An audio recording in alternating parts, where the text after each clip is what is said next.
तर मी पंजाब डक आज आहे 15 जानेवारी 2024 आणि मी माझ्या शेतातून एक अंदाज देत आहे. राज्यातल्या शेतकऱ्याला सांगू इच्छितो की राज्यामध्ये आज 15, 16 आणि 17 आणखीन 3 दिवस ढगाळ वातावरण राहणार आहे.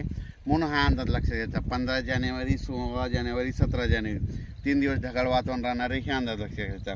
फक्त 40 गाव त्या भागाकडे थोडे शितोडे येतील, इकडं लातूर सोलापूर भागाकडे थोडे शितोडे येतील, हे लक्षात घ्यायचं. म्हणजे थोडे थेंब पार येणार आहेत, काही पाऊस मोठा येणार नाही, म्हणून हा अंदाज लक्षात द्यायचा.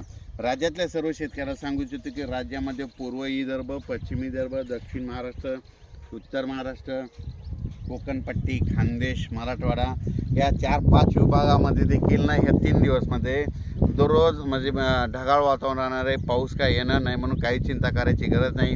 आणि परत राज्यातल्या शेतकऱ्याला सांगू इच्छितो की राज्यामध्ये ज्यांचे तूर काढणं चालू असेल, तुम्ही तूर काढा, काही हरकत नाही, कारण की खूप मोठा काही पाऊस येणार नाही, त्याच्यामुळे काही चिंता करायची गरज नाही.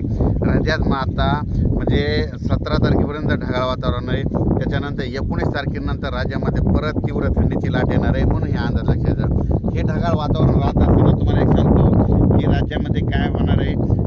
उत्तरेकडून वारी येत असल्यामुळे दिवसा देखील असं थंड जाणवणार आहे, म्हणून हे अंदाज लक्षात द्यायचा. पण राज्यात मात्र सध्या काही पावसाचं